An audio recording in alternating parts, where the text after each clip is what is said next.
Square eggs. Do they really come from square chickens? Let's find out right now. First, we'll boil our eggs for 10 minutes.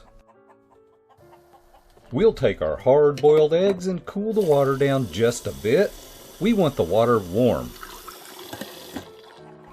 After the eggs rest in warm water for 5 minutes, we'll get cracking. Only peel one egg.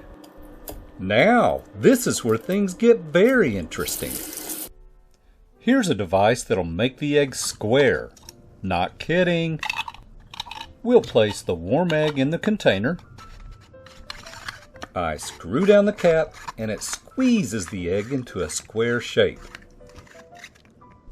This is so cool.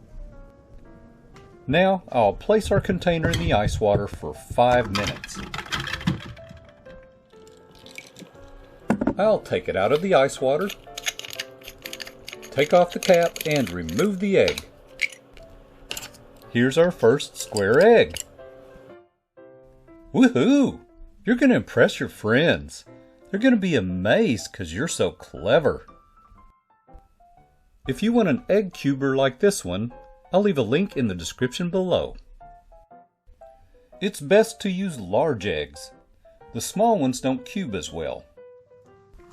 Making deviled eggs is going to be so much easier. If you like this video, be sure and subscribe.